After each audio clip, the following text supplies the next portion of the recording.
Today I have a wonderful, wonderful video to share with you. A few weeks ago I had the great fortune of meeting the Flowers family. I never even heard of them, even though they only live about 25 minutes from me. A wonderful subscriber, Nathan Nicholson, he introduced me to them. He set up a time when I could go and interview. There was a family of 10 children and there's 5 still living. Catherine, Etta Ruth, Mildred, Charles, and Robert. Katie went with me and we just had the best time. We just immediately fell in love with the family. They're very loving. You can tell how close they are. Lots of laughter, which was really nice, and lots of wonderful stories and really sharing the history of days gone by in the mountains of Appalachia. In this first video that I'm sharing, they talked about their early chores they had to do in the early days of their lives. It was hard. A lot of it was very hard work, but they all pitched in for the good of the family. They talk a little bit about school too, about having to walk to school and what that was like. My favorite thing, I think, in this first video, other than the camaraderie between all of the brothers and sisters, was so beautiful and so nice, was Etta Ruth. She said, when she made this statement, she said it was a really hard life and it was different than the life that we live today, but she wasn't ashamed of it at all. That really touched my heart. I hope that you enjoy this video, this first installment, and I hope you enjoy the videos to come. This is my brother Charles Flowers, and I'm Catherine Raper, and this is my sister Etta Ruth Flowers Greenaway. That's my sister Mildred Ross Flowers, and that's Robert Flowers, my brother. Did all of you live here at this old home place? You want to tell me about that? I grew up here. Yeah. Till I went to Atlanta, and I come back. Were all of you living here at one time, or were some of you already gone and married, or? No, they was gone. Some of them was in Atlanta. Some of them's already gone. The older ones was gone to Atlanta. Okay, yeah. I should have asked that. How many children were there in the family? 13. Yeah, and you want to tell your mom and dad's name and tell a bit about them? Yes, I'll tell you, I have some stuff in here. I'm just jotted it down, and the rest of them can say whatever they want to too, but I'm going to say a few things that I jotted down here. That'd be great. My father's name was Henry Arthur Flowers. He was born March the 9th, 1896, February the 18th, 1979, age 83, January the 7th, 1903, year 26, he died. He made syrup for 41 years. Molasses syrup, he made that for 41 years. He had, like he said, he had 13 kids.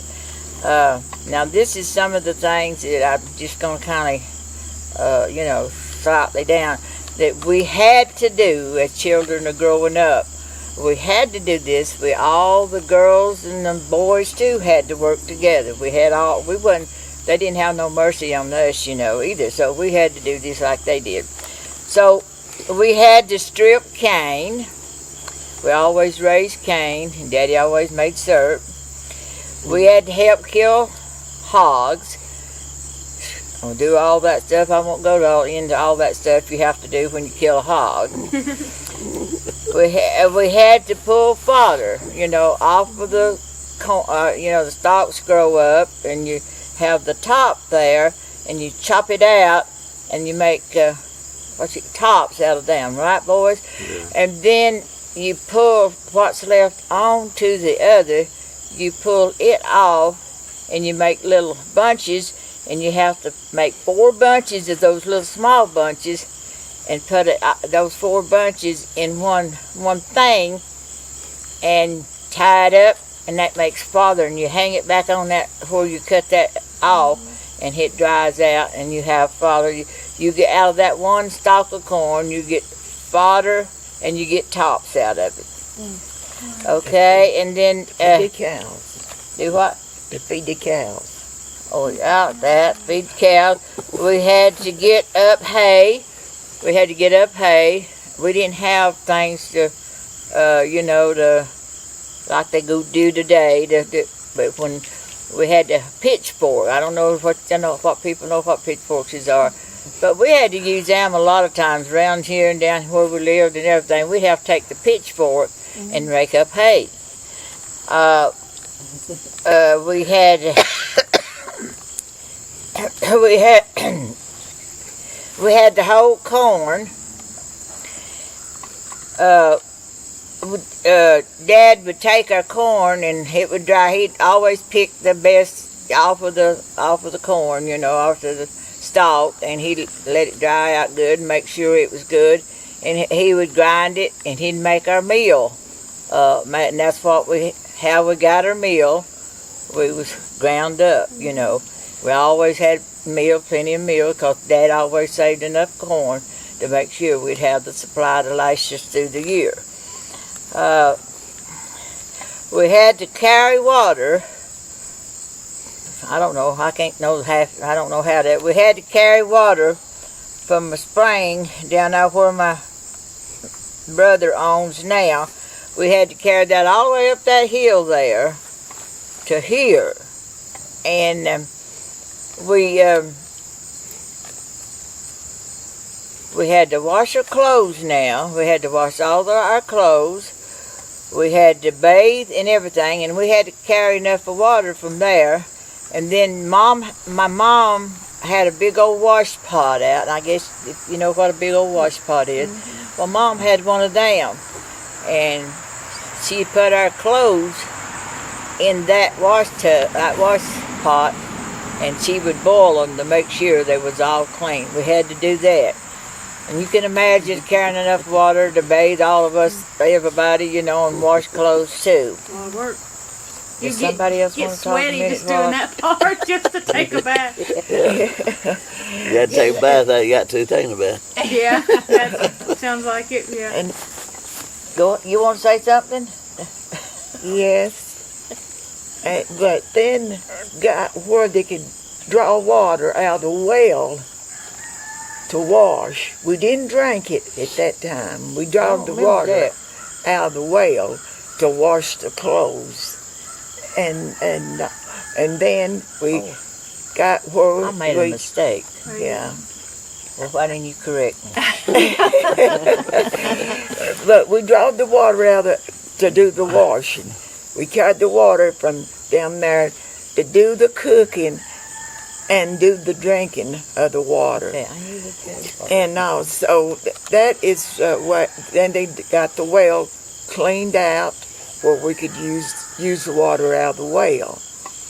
But then, but Daddy had a grist mill right over there that he grind corn for people. And he had a syrup mill right there. My brother Charles has still got part of the syrup mill. And they had over there that we made the syrup. And then neighbors would bring their cane in, and then we would have cane strippings, strip cane of a night, hang lanterns up and strip cane of a night. Neighbors would help neighbors do that one, and that's the way we done together.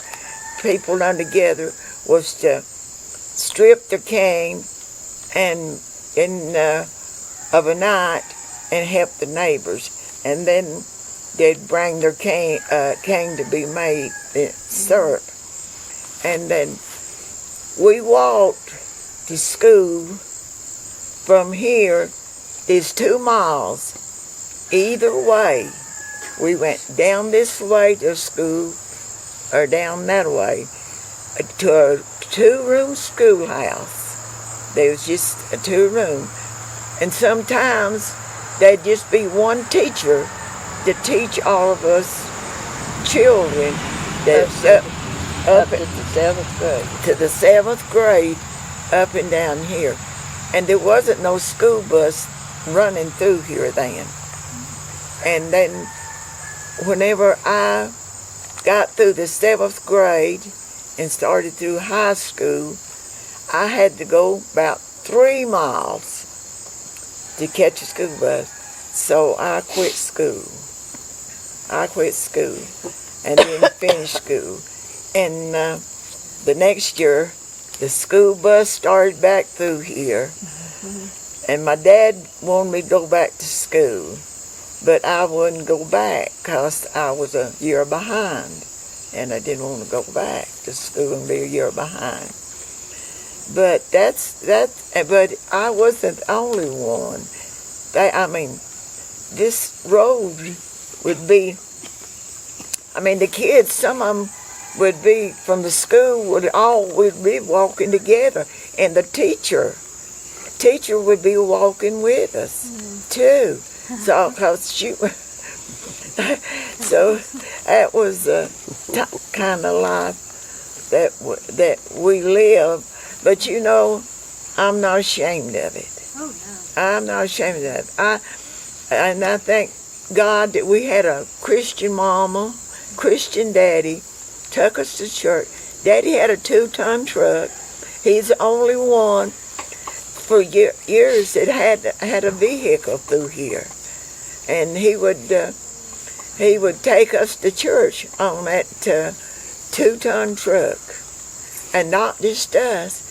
He'd go down the road picking up the neighbors that go to church and his kids. And on that 2-ton truck to go to church. Us kids, just about everyone that could get on the side of that truck, we get on the side of that truck, we'd hang our feet off. Yeah. We weren't supposed to do that, but we'd all, was just all around us.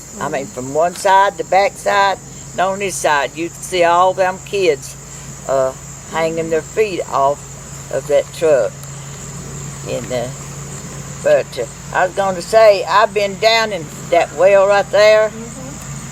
I've been down in it. You've been down in it too, haven't you? Robert, did you go down in it? No. I went down in that well and had to go down in there and dip water.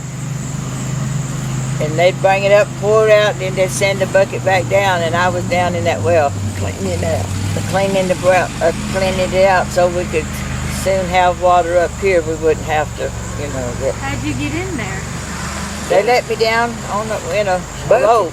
In a bucket. Go down, go down in the go down on the road. They put a pulley up and put a bucket, and then they roll it down in there and let you down, and then you roll How it back. deep is Most it? like you see on, it's about 50 foot. I think it's 45. 45 feet, good Lord. I wouldn't have been the one to go. I'd have been scared. I didn't go. I was scared. I guess I would have went if I would have had to. Well, Well, they went because they wanted I to. don't-